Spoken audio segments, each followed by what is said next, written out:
Kata Allah, jangan tinggal diam, berpangku tangan. Ini jenazahnya Abdullah bin Haram dinaungi oleh sayap-sayap malaikat. Apa itu al-khasaf? Akan banyak bumi ini mengalami benturan-benturan. Assalamualaikum warahmatullahi wabarakatuh.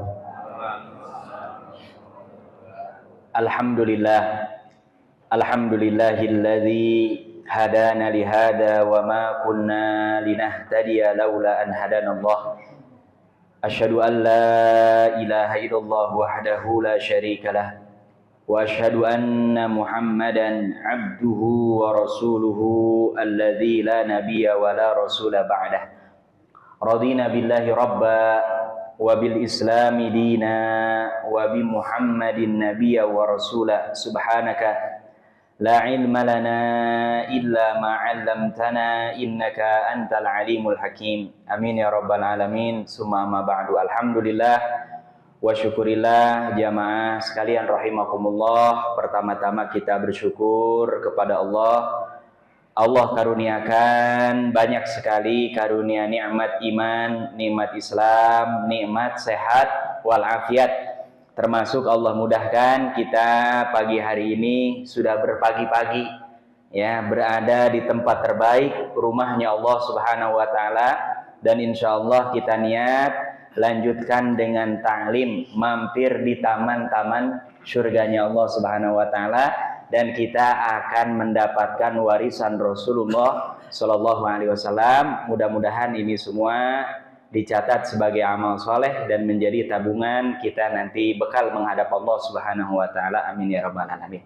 Salawat dan salam kita bacakan, sanjungkan kepada Nabi kita Nabi Muhammad Sallallahu alaihi wasallam, teruntuk keluarga, para sahabat, tabi'in, tabi'ut tabi'in, dan kita semua mudah-mudahan senantiasa istiqomah, mendapatkan syafaat dan dikumpulkan di surganya Allah Subhanahu wa taala.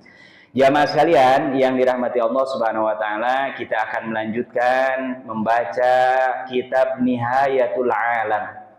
Ya, tanda-tanda hari kiamat yang ini menjadi salah satu di antara hal yang wajib kita yakini dalam rukun keimanan kita.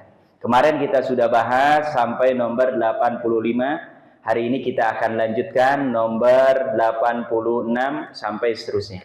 Apa di antara tanda-tanda kiamat jamaah sekalian yang dirahmati Allah Subhanahu wa taala? Ikhrajul ardi kunuzuha. Ketika bumi mengeluarkan pembendaharaan yang ada di dalamnya. Ya.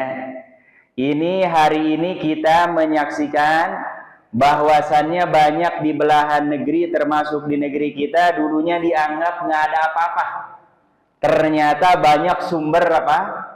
Kekayaan. Ya. Yang sudah lama digarap di Papua tuh, ada apa namanya? Freeport, ya. Ini mau diperpanjang sampai 41. Gali perkiraan mereka dulu sekian, ternyata di bawahnya banyak. Ya. Ini tanda-tanda apa? Hari kiamat. Bapak Ibu yang dirahmati Allah Subhanahu wa taala, negara-negara Arab dulu tidak ada negara Eropa yang mau menjajah negara Arab karena nggak ada sumber daya alamnya. Ternyata subhanallah, ya, banyak cadangan minyak, makanya dulu mereka tiba-tiba datang ke negara apa? Timur Tengah, ya.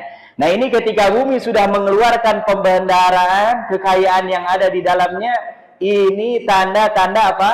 Hari kiamat. Karena apa? Wa min kasratil mal. Di antara tanda-tanda hari kiamat itu nanti orang hartanya itu akan banyak-banyak. Ya. Wastifadatihi, bahkan bukan banyak lagi, meluber, berlebihan. Dan hari ini kita melihat orang yang kaya tambah kaya, walaupun jomplang. Yang miskin tambah miskin. Ya, kalau dulu orang masih ya minimal nggak terlalu parah.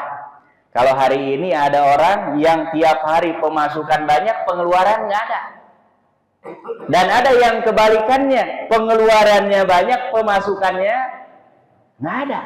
Ya, masya Allah. Nah ini, tapi kita tidak boleh sebagai seorang mukmin, sebagai seorang muslim kaya silahkan. Ya, Bahkan doa kita supaya dikayakan boleh, nggak ada larangan. Tapi ada aturan agama kita, tidak boleh kita menjadi kaya dengan jalan yang tidak dibenarkan oleh Allah Subhanahu wa taala, ya. Nah, jadi ini tanda-tanda hari kiamat, ya. Di antaranya adalah ketika bumi, ya, dunia ini sudah banyak mengeluarkan kandungan-kandungan yang ada di dalamnya sehingga membuat orang menjadi kaya raya. Bayangkan Bapak Ibu yang dirahmati Allah Subhanahu wa taala, emas hari ini harganya berapa? 1 gram? Itu dikeruk bergunung-gunung, berarti berapa itu? Kali 1 juta aja. Berarti 1 truk aja berapa ton nanti? Masya Allah. Makanya orang nggak kaya bagaimana? Ya, termasuk ya tambang. Ini mau dibuka tambang di banyak tempat. Ya, kalau umpamanya 1 tempat sekian kali berapa? Ini bagaimana orang tidak kaya raya. Dan beratnya ujian orang yang kaya, biasanya mereka akan lalai dan berpaling dari Allah Subhanahu wa taala. Ya. Makanya kalau ada orang di antara kita sudah berusaha, mentalnya mental orang kaya, pergi pagi, pulang petang, kerja sungguh-sungguh tetap miskin, berarti itu pilihan takdir terbaik. Mudah-mudahan kalau ada yang kaya jangan sampai berubah. Dulu sholatnya sebelum kaya di shot pertama. Mulai hartanya naik, mundur kedua, ketiga, sampai nggak pernah kelihatan di mana? Di masjid. Kenapa? Sibuk ngurusin harta. Nah, ini jangan sampai. Justru orang hartanya tambah banyak, idealnya kedekatan kepada Allah yang menitipkan harta ini kita semakin dekat. Ya, bukan malah semakin jauh. Apa dalilnya? Hadis yang diriwayatkan oleh Imam Muslim dari seorang sahabat yang mulia yang bernama Abu Hurairah radhiyallahu anhu. Apa kata Abu Hurairah? Anna Rasulullah sallallahu alaihi wasallam. Sesungguhnya Rasulullah sallallahu alaihi wasallam qala, beliau bersabda. Apa kata beliau? Taqiul ardu afladha kabidiha. Nanti kata Rasulullah, bumi akan mengeluarkan isi-isi yang ada terkandung di dalamnya. Amsalul uswan, dan ini yang ada di dalamnya bukan kecil-kecil, bahkan seperti tiang-tiang, gelondongan begitu. Ya, dari apa? Minaz zahabi wal fiddah, dan ini bukan batu, bukan kerikil, bukan pasir, tapi yang keluar dari bumi ini adalah emas dan apa? Perak. Masya Allah. Fayaji'ul qatil. Ini beratnya ujian, kata Rasulullah. Ciri-cirinya, ya. Ini Islam tidak melarang kita punya harta kaya, bahkan diatur dalam Islam. Kalau kita beli tanah, ternyata digali ada emasnya, ya, dikeluarkan nggak zakatnya itu? Ya, termasuk hukumnya ini milik siapa? Ini milik yang jual apa milik yang beli? Nah, ada pembahasannya dalam kitab-kitab fikih para ulama. Tapi ini berat kalau sudah seperti ini, kata Rasulullah. Fayaji'ul qatilu fayaqul. Orang yang senang berperang, orang yang senang bertikai, tiba-tiba dia akan datang dan mengatakan, fi hadza qataltu. Saya untuk mendapatkan kekayaan ini, saya siap untuk perang. Ya. Jadi nanti akan ada orang yang siap berperang, pasang tameng, bahkan dia mau berhadapan dengan siapapun untuk mendapatkan kekayaan yang ada dalam perut bumi. Wa yaji'ul qati'u. Dan datang lagi orang yang biasa memutuskan tali silaturahim. Nauzubillah. Padahal dalam Islam, ya, ada ancaman, kata Rasulullah, la yadkhulul jannata qati'un. Tidak akan masuk surga orang yang memutuskan tali silaturahim. Tapi ini dia mengatakan fayaqul fi hadza qata'tu rahimi. Ya, demi mendapatkan harta kekayaan ini yang ada dalam perut bumi ini, saya rela memutuskan tali silaturahim.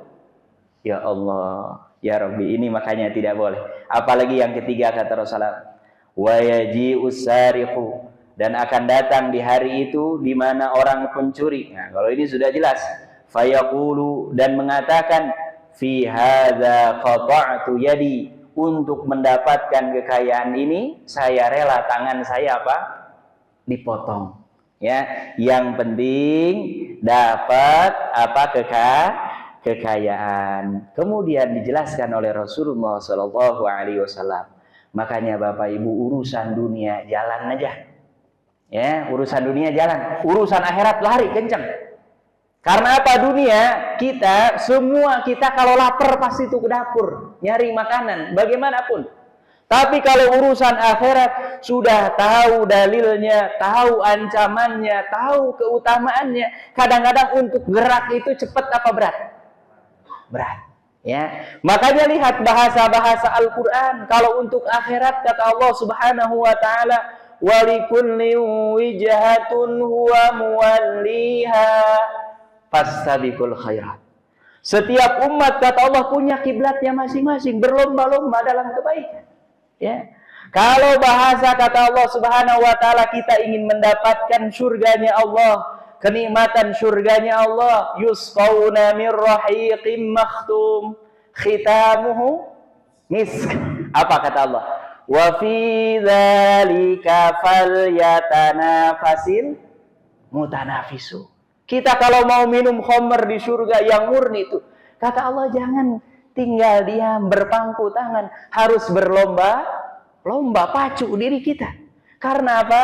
Biasanya orang yang senang berlomba-lomba dalam kebaikan, ujung daripada kehidupannya biasanya juga dia sedang mengerjakan apa? Kebaikan. Ya, makanya Rasulullah ketika turun ayat di surah Al-Baqarah 148, yang mana Rasulullah tadinya sholatnya 16 bulan menghadap ke Masjidil Aqsa, lagi sholat turun ayat, Rasulullah nggak tunggu, langsung putar arah.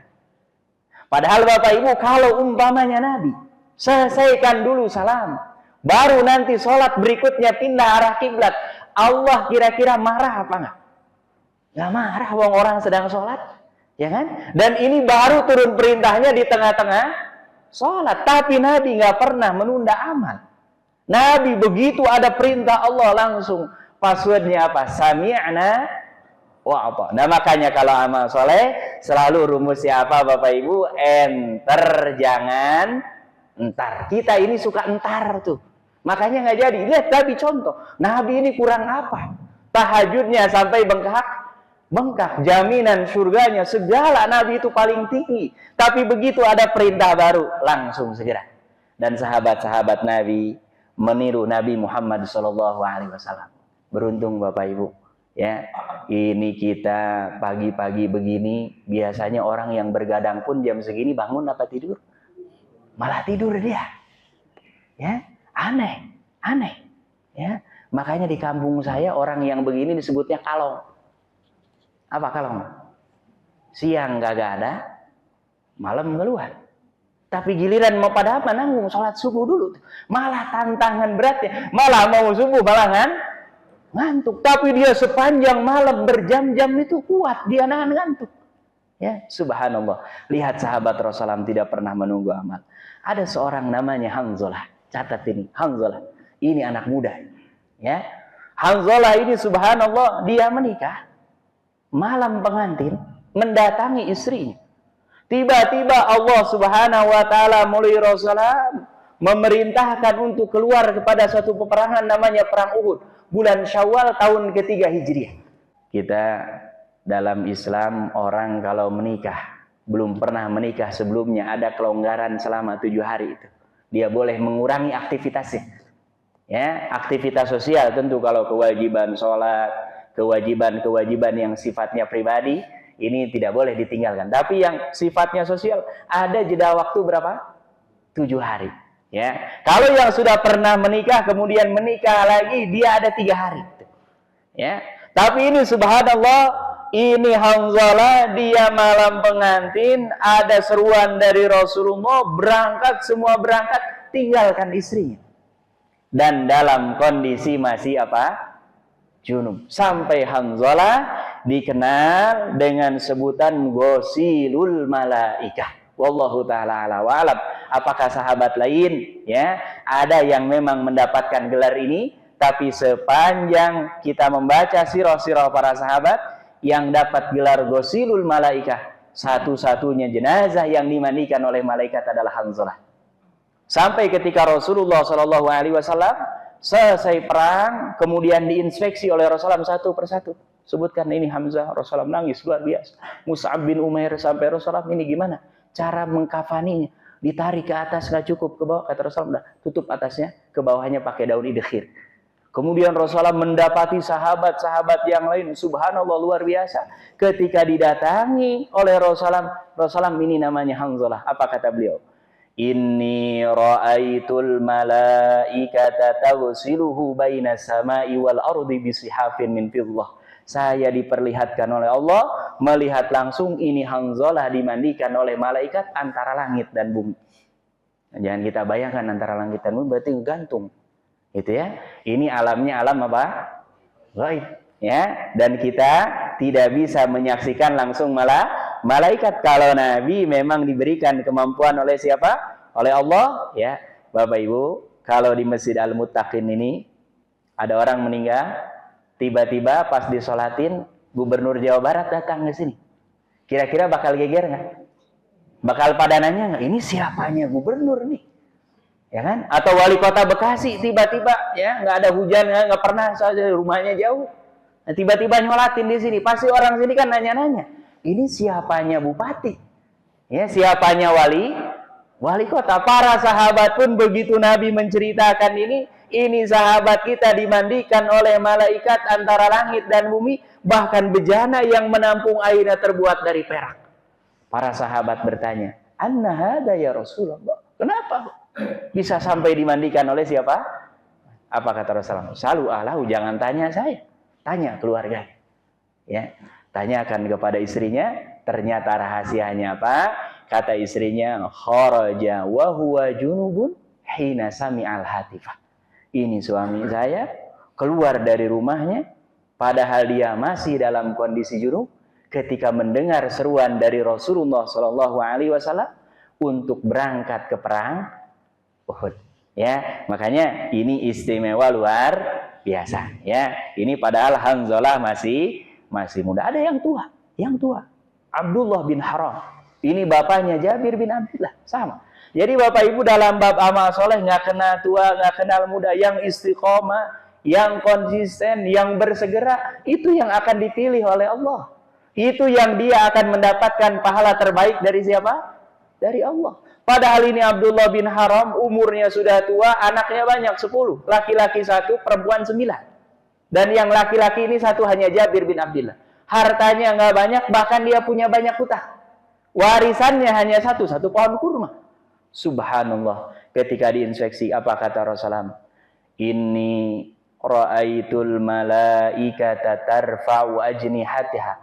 Kata Rasulullah, saya melihat ini jenazahnya Abdullah bin Haram dinaungi oleh sayap-sayap malaikat. Ya, padahal Jabir ini nangis, terisak-isak. Kenapa? Secara materi berat dia. Bapaknya nggak ada, berarti tanggung jawab adik-adiknya yang perempuan 9 jatuh kepada siapa? Kepada Jabir. Tambah lagi punya hutang, dan hutangnya bukan satu orang, beberapa orang. Warisannya hanya 1 pohon kurma. Masya Allah. Dihibur oleh Rasulullah. Kata Rasulullah, wahai Jabir, jangan bersedih. Ini bapakmu ini, ya Abdullah bin Haram. Saya melihat malaikat itu mereka mengepakkan sayap-sayapnya. Ya, karena apa? Karena ini Abdullah bin Haram ketika ada seruan untuk perang Uhud keluar berangkat, padahal sudah dikatakan oleh Rasulullah bahwa orang yang sudah sepuh tidak ada kewajiban apa? Berjihad. Ya, jadi ini kita ya bersegera dalam beramal soleh, ya jangan sampai apa kita tinggalkan. Karena apa? Ini tadi ujung hadis ini, ya Bapak Ibu, kalau dunia tenang aja. Biasanya yang dapat dunia itu bukan yang serius. Yang serius-serius malah nggak akan dapat. Coba orang kerja itu berangkat pagi, pulang petang, pensiunan pas-pasan, penyakitan lagi. Tapi ada orang yang main cuman ngomong-ngomong aja nyerocos tuh, nggak pakai data, duitnya banyak. Motornya aja berapa biji, mobilnya berapa biji digiring kemarin tuh. Yang serius-serius malah nggak akan dapat dunia. Ngapain dunia ini nggak usah terlalu serius. Al-Qur'an lahwun wala'bun. Dunia ini hanya permainan. Dan nggak ada indikatornya orang gara-gara dunia jadi mulia, belum tentu. Makanya kita jangan terlampau serius. Harus serius tapi jangan berlebihan. Dunia ini biasa saja. Nggak usah baperan. Semakin Bapak Ibu serius boleh cek. Semakin malah nggak dapat dunia ini. Dan tujuan kita memang bukan untuk mendapatkan dunia. Tapi kita ingin mengolah dunia supaya jadi pundi-pundi amal soleh nanti di mana? Di akhirat. Semakin Bapak Ibu serius semakin nggak dapat dunia. Banyak orang yang serius. Nggak dapat dunia. Karena dunia itu semakin kita kejar lari dia. Semakin kita anti kepada dunia, dia malah ngejar-ngejar kita. Tapi syaratnya, kita harus ngejar-ngejar apa? Akhirat. Dan Bapak Ibu, saya berani membuktikan, tidak ada orang satupun di dunia ini yang stres gara-gara ngejar akhirat. Nggak ada. Dia kalau nggak tahajud gitu pusing, ada nggak? Nggak ada. Nggak ada. Tapi kalau dapur nggak ngebul, puyeng itu. Makanya udah nggak usah rumah, nggak usah bikin dapur. Karena yang bikin rumah tangga ribut ini kan urusan apa? Dapur, nggak usah ada dapur ya. Sampai bilang begitu. Berarti yang bikin pusing ini apa? Dunia, dapur itu. Ya, orang ngejar-ngejar, coba bayangkan ini yang udah kerja nih puluhan tahun, sungguh-sungguh, malah nggak dapat. Ada orang yang ongkang-ongkangan, gitu. Pakai baju nggak pernah kotor, duitnya banyak apa nggak? Banyak itu, tambangnya di mana-mana ini. Cuman kerjaannya nanda tangan, rapat aja amplopnya tebel. Saya dosen bawa amplop, kirain ada isinya. Ternyata lembar jawaban semua harus dikoreksi, baca satu-satu. Orang nggak serius dunia nggak akan dapat, nggak usah terlalu serius. Makanya kata Rasulullah, ini ada orang dia pembunuh, berani membunuh. Orang memutuskan tali silaturahim. Dia sampai apa? Melakukan hal-hal yang dilarang oleh Allah. Summa yada'una fala yakhudhu minhu syai'a. Ketika ajalnya sudah pergi, bahkan di dunia kalau caranya tidak benar, mereka akan tinggalkan dan tidak bawa apa-apa. Bayangkan ibu-ibu, orang-orang yang terjerat korupsi itu. Padahal dia umpamanya gajinya sudah punya, akhirnya dirampas semua, ya kan? Dunia begitu. Makanya dunia jangan terlampau apa? Serius. Biasa aja, yang penting kita kerjakan ikhtiarnya, kita lakukan sabab musababnya, dapat alhamdulillah, nggak dapat juga alhamdulillah. Yang penting ini semua ada yang nggak makan ini 2 hari. Kayak nggak ada. Makanya nyari apa? Kita nyari dunia ini kan biar bisa makan. Ada yang nggak pakai baju ini beberapa hari? Kan baju itu. Ada yang di sini tidurnya di atas sana? Nggak ada. Makanya aneh. Orang dunia dikejar luar biasa. Akhirat yang harusnya sungguh-sungguh malah apa? Diterlantarkan. Harusnya minimal ada keseimbangan. Tapi kalau kita mau mengikut petunjuk Al-Quran, akhirat harus selalu lebih depan daripada apa? Dunia. Ini filosofinya sama dengan kalau kita nanam padi, rumput ikut. Tapi kalau bapak-bapak nanam rumput, kira-kira bakal ada padinya apa enggak? Nggak ada. Ya, nah, makanya insya Allah ini seriuskan saja akhirat. Ya, nanti dunia akan ngejar-ngejar kita. Tapi kalau yang serius dunia belum tentu dapat, jangan ditanya akhiratnya akan ikut. Pasti juga nggak akan dapat. Ya, makanya ini dari hadis ini Rasulullah mengingatkan, ya. Sekali lagi, bukan kita tidak boleh memiliki dunia, tapi dunia hanya boleh sampai di tangan kita aja, jangan sampai masuk ke hati. Dapat nggak terlampau bahagia sebahagianya, ketika hilang kita pun tidak bersedih sebersedihnya, biasa saja, karena yang akan menjadi amal kita adalah yang kita lakukan dan niatkan karena Allah Subhanahu wa Ta'ala. Mudah-mudahan ini yang punya tanah, tanahnya banyak emasnya itu pasti gali. Mau nanam pisang umpamanya, malah keluar emas. Alhamdulillah. Kalau yang nggak ada juga alhamdulillah. Ya, ini tanda yang keberapa? 86. Kemudian tanda yang ke-87, 88, 89, ini selalu dalam kitab ini. Kalau dalam rangkaian satu hadis, beliau menyebutkan tandanya sekaligus yang disebutkan dalam hadis. Ya, ini agak ngeri Bapak Ibu. Apa kata beliau? Zuhurul masakh. Fenomena banyak perubahan bentuk dari satu bentuk ke bentuk yang lain. Seperti halnya apa? Seperti halnya ketika Allah mengazab Bani Israel. Ya. Kapan? Ketika mereka bermain-main dengan Allah urusan akhirat. Orang Yahudi, Bani Israel ibadahnya hari Sabat. Jadi Sabtu ini bahasa Arab. Ya. Mereka ternyata hari Sabtu diminta oleh Allah sepekan sekali. Tolong, sepekan sekali ini ibadah nih. Jangan ada yang ngelaut. Karena mereka tinggalnya di pinggir apa? Pantai. Kerjaannya kebanyakan apa? Nelayan. Kata Allah, minta tolong hari Sabtu. Jumat masang jaring, Minggu pagi diambil. Ada yang lebih parah. Ternyata hari Sabtu ikan tuh kayak ngedadahin gitu. Gitu. Mereka nggak sabar. Ya, padahal kalau pakai logika nalar sehat. 6 hari dibanding 1 hari banyakan mah. Allah yang ngasih kita segala hanya minta 1 hari. Ya kan? Tapi ini malah yang 1 hari pun padahal mereka 6 hari sibuk Allah nggak minta apa. Ya, sama dengan kita, tolong Bapak Ibu, waktunya sholat. Waktunya ngaji. Waktunya kita mengerjakan kewajiban yang diperintahkan oleh Allah, kerjakan dengan serius bahkan. Karena yang diminta oleh Allah yakin pasti sedikit. Ini baru sekarang orang teriak-teriak. Bapak Ibu, zakat itu paling banyak dalam Islam 10%. Itu pun zakat apa? Pertanian. Kalau itu pertanian kita cuma nebar benih, nggak diurusin, nggak diapa, tiba-tiba panen 10%. Kalau kita ngalirin airnya dikasih 5%. Umumnya zakat-zakat yang lain hanya 2,5%. Allah minta banyak apa sedikit? Bapak Ibu, tiap kita makan ini, ya, saya baru kemarin tuh ke restoran Padang. Sekarang nggak mau pakai QRIS, pakai apa? Padahal di Cina, ibu-ibu, sampai ke bukit-bukit tuh saya heran gitu. Orang saya nggak pernah megang uang cash sama sekali di Cina.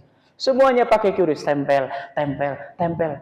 Ini di kita sekarang, kalau pakai QRIS transaksinya kena. Saya bilang makannya kena. Di tempatnya kita makan di situ kena. Jangan semua pas kita keluar juga dihitung apa? Kena semua. Ya, makanya ini restoran ini dia nggak buka QRIS, hanya boleh transfer. Karena kata dia kalau transfer masih nggak kena. Ini jangan-jangan pekan depan nih transfer juga apa? Kena lagi. Kena apa itu? Nah, di mana bumi diinjak? Ya, Masya Allah. Kita yang sama manusia sebegitu takut tuh nyari cara. Ya, banyak perusahaan-perusahaan besar kirain saya konsultan pajak itunya, ternyata ngurangin bagaimana karena mereka nggak ridho dipajakin sebetulnya. Kalau nggak aturan negara nggak mau mereka. Karena apa? Bukan nggak mau berbagi dengan orang. Ini uang pajak ini nggak didistribusikan, yang kebanyakan di apa? Dicolong. Buktinya apa? Jalan nggak pernah bagus. Ini negara, saya lebih dari 15 negara, bahwa tidak ada yang seindah Indonesia. Tidak ada yang sesubur Indonesia.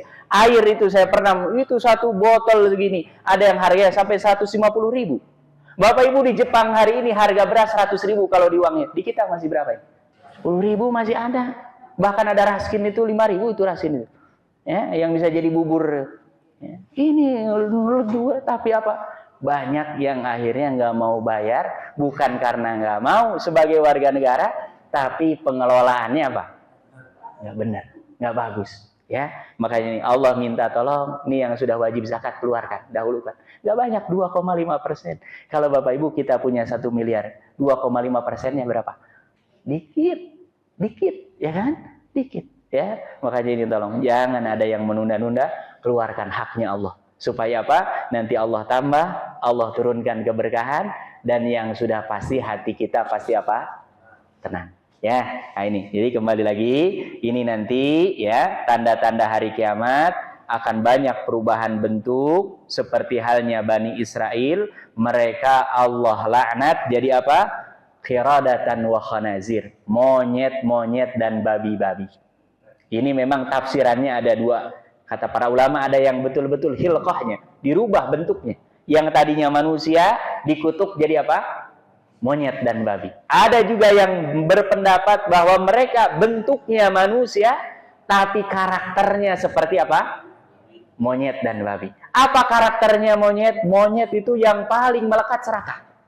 Kalau dikasih pisang, kaki, tangan semua. Gitu. Belum habis, temennya bawa, ngambil lagi. Dan ini tidak disenangi dalam Islam.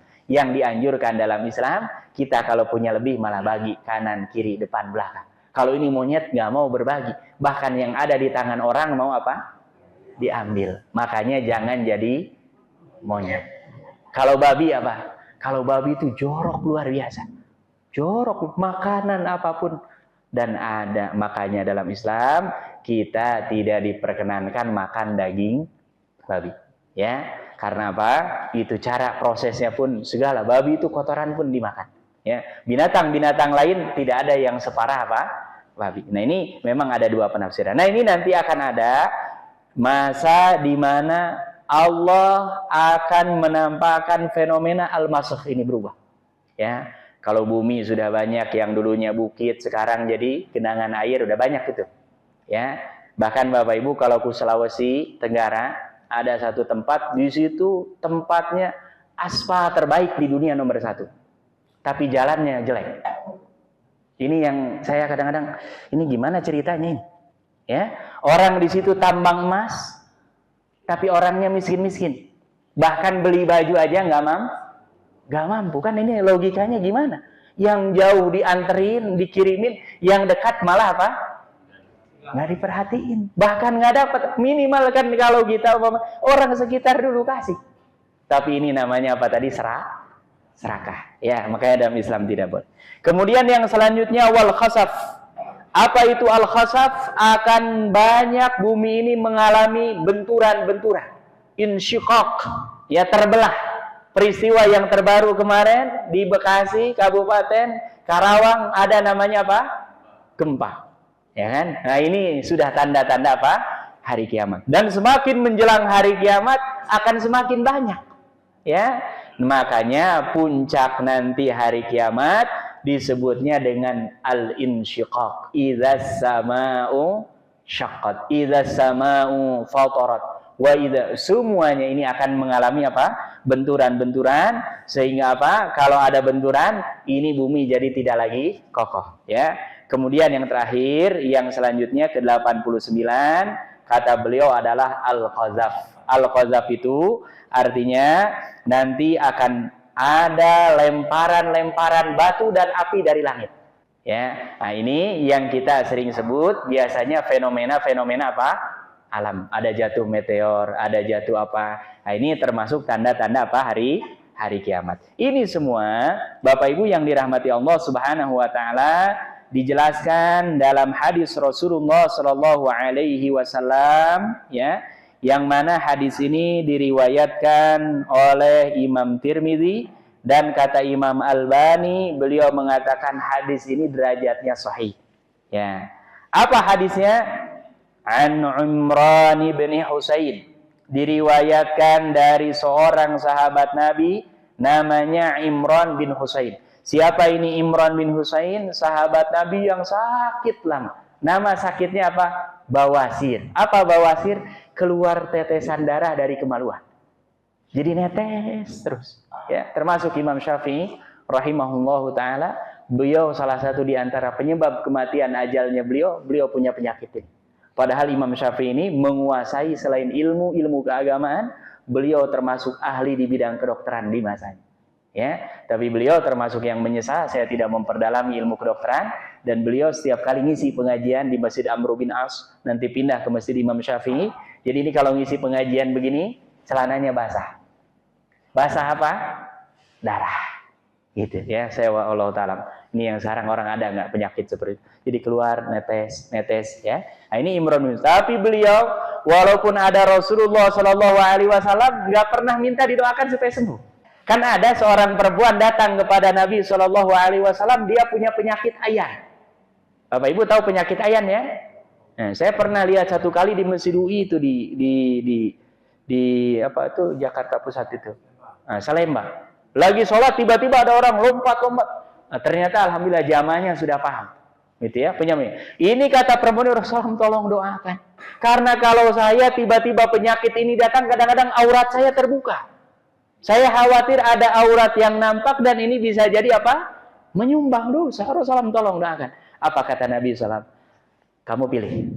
Mau saya doakan, minta kepada Allah, boleh jadi sembuh atau enggak? Atau kamu bersabar dan Allah akan memberikan pahala yang banyak. Ya. Kemudian akhirnya perempuan ini malah milih apa? Bersabar. Karena apa? Ini penyakit adalah apa? Ujian. Ya, makanya Imran bin Husain bertahun-tahun beliau sakit seperti ini. Ada Nabi nggak pernah datang kepada Nabi. Rasulullah, tolong doakan, saya sudah nggak kuat. Tolong. Nah, ini beliau memilih bersabar, dan dengan bersabar bisa mendapatkan apa? Pahala. Apa katanya? Subhanallah, orang sakit saja bisa meriwayatkan hadis. Dan ini Imran bin Husain ini termasuk banyak.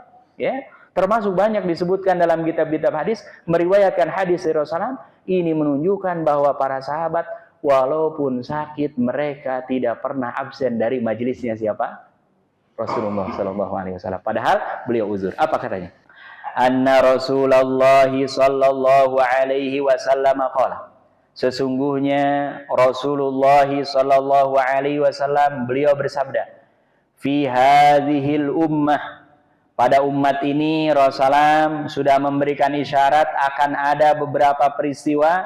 Yang pertama tadi khasaf, ya, perubahan bentuk, ya, bisa jadi bentuknya adalah bentuk lahiriah, bisa jadi bentuknya adalah bentuk ma'nawiyah. Dan saya lebih banyak mengikuti pendapat para ulama yang ma'nawiyah yang banyak.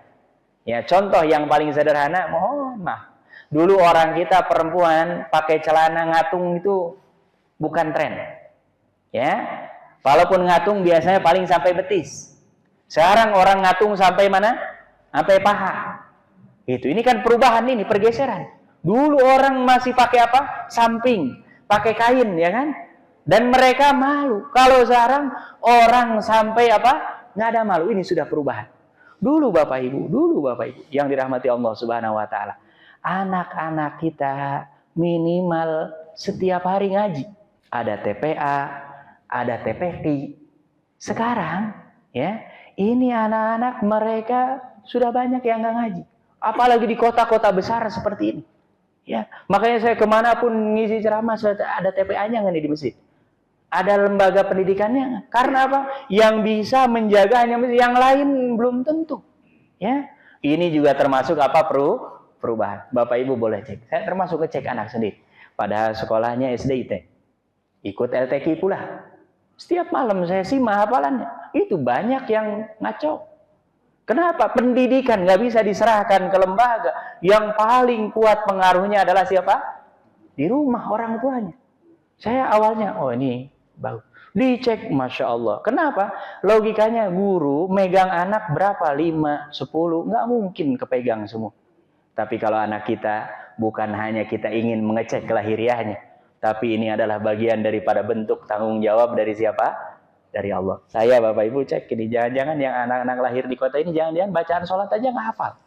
Dan jangan nggak dicek, ditanya kita oleh Allah. Ditanya, ini ngapain? Kita capek pergi, dibiayai semua. Itu yang urusan-urusan sholat ini kan berarti sampai dia mati wajib apa nggak? Wajib. Yang pokok-pokok malah kadang-kadang kita yang nggak penting-penting, orang les matematika. Bukan nggak bilang les fisika, sampai ada lembaga-lembaga bayarnya mahal-mahal itu. Orang mau masuk apa? Tapi yang pokok-pokok sholat ini, saya dapat di kampung dari mana? Ngaji minimal 3 kali. Pagi sekolah, jam 2 ngaji tuh, sampai mau asar. Ya, nah, habis asar ngaji lagi tuh sampai mau maghrib. Habis maghrib ngaji lagi di rumah. Di rumah orang kiai ajengan atau guru. Nah, ya. Dan dengan itu orang TPA itu materinya nggak ada yang tinggi-tinggi. Tiap masuk pulang lagi bacaan sholat, hafalan dari An-Nas sampai surat apa diulang terus saja dibaca. Dan teorinya segala sesuatu yang diulang terus-terusan akan melekat dan nempel. Ya, jadi ini tolong Bapak Ibu, saya mengingatkan diri sendiri yang wajib-wajib prioritaskan. Ya, silahkan mau les apa, tapi anak-anak kita ini jangan sampai udah mau 7 tahun, apalagi yang sudah masa baliknya belum hafal bacaan sholat. Tanggung jawabnya berarti siapa?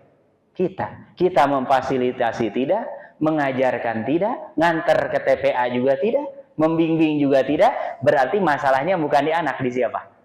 Nah, di kita. Ini tolong harus ya. Dan saya cek anak saya walaupun belum wajib, sholat dengan gak sholat itu lain akhlaknya.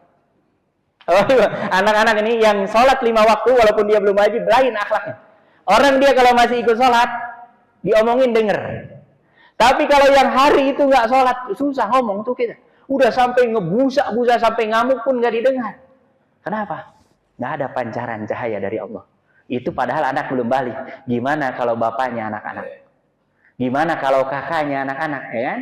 Yang sudah berani-berani meninggalkan sholat. Coba Bapak Ibu bisa cek yang sederhana seperti ini ya. Makanya tolong ya, anak-anak kita termasuk yang punya anak kuliah sesekali telepon. Tanya, jangan tanya berapa IPK-nya, udah sholat belum? Lagi di mana?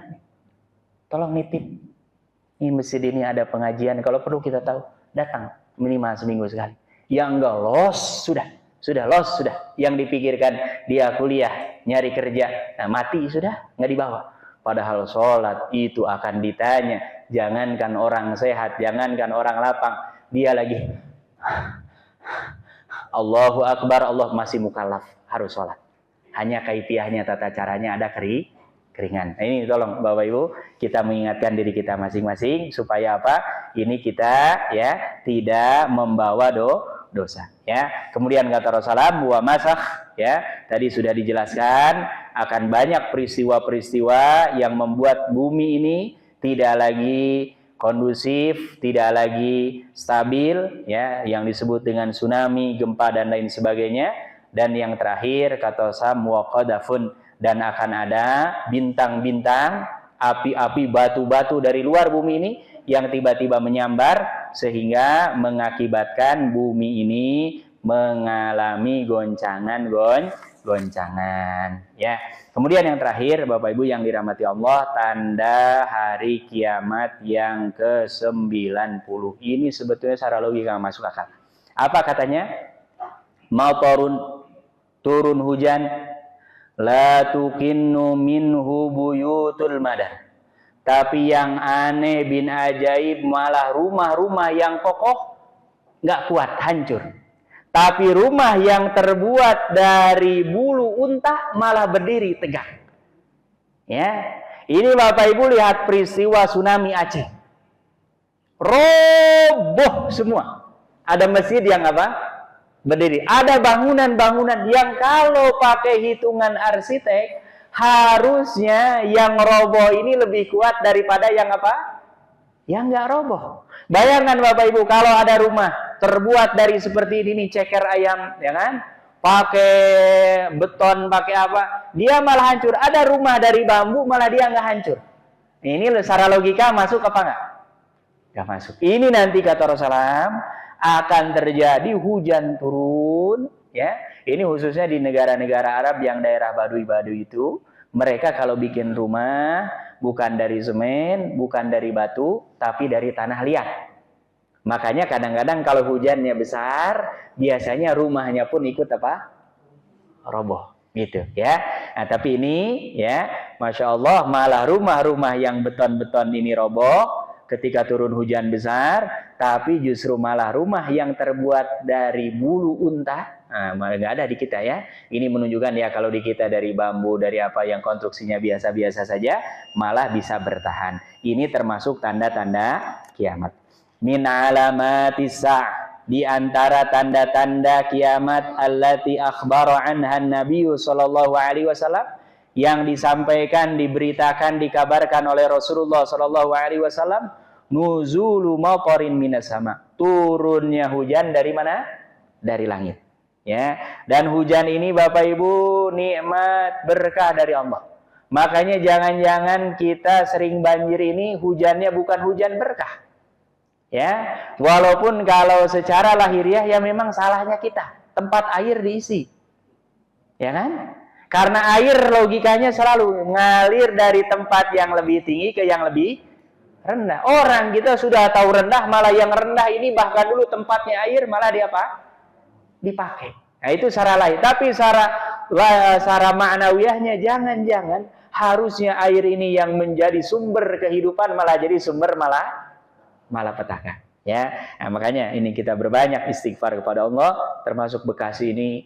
Saya dari 2015, ini dari 2020 ke sini kayaknya sering banget banjir.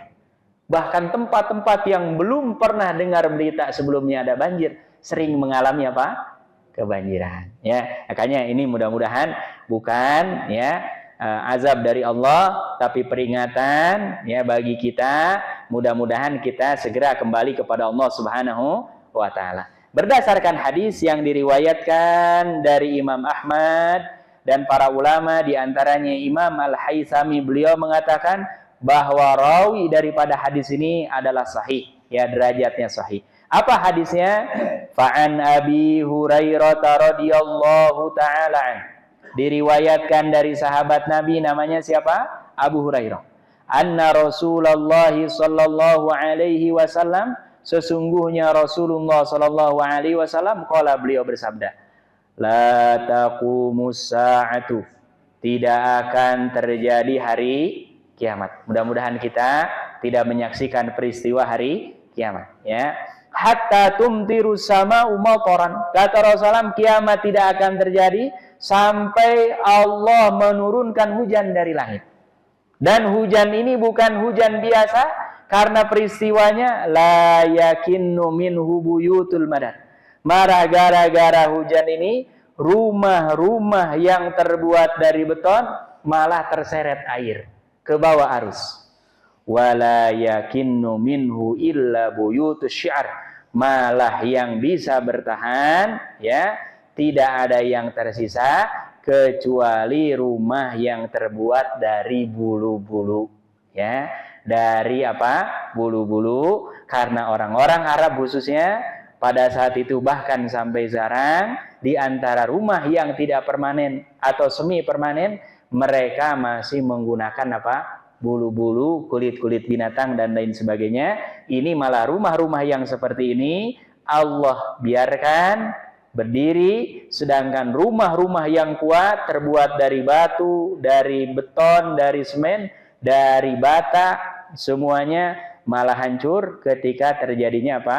Hujan. Wallahu ta'ala ala wa alam. Apakah ini sudah terjadi? Nampaknya sebagian besar sudah, ya.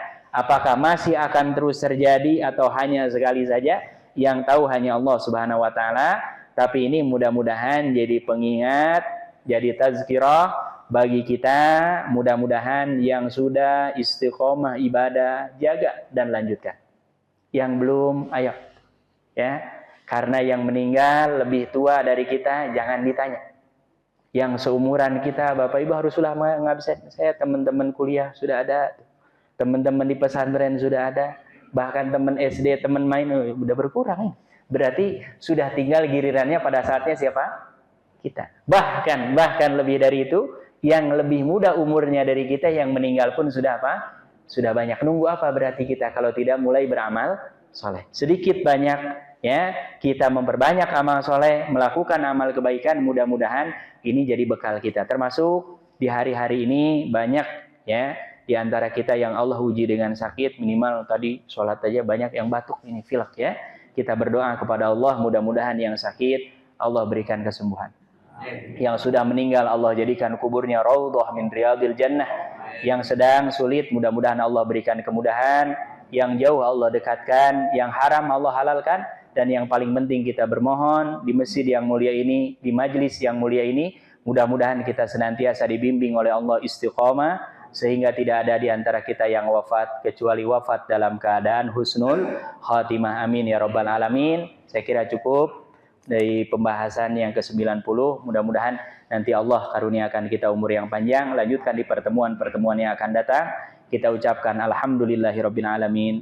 Subhanakallahumma wa bihamdika asyhadu an la ilaha illa anta astaghfiruka wa atubu ilaik. Wassalamualaikum warahmatullahi wabarakatuh.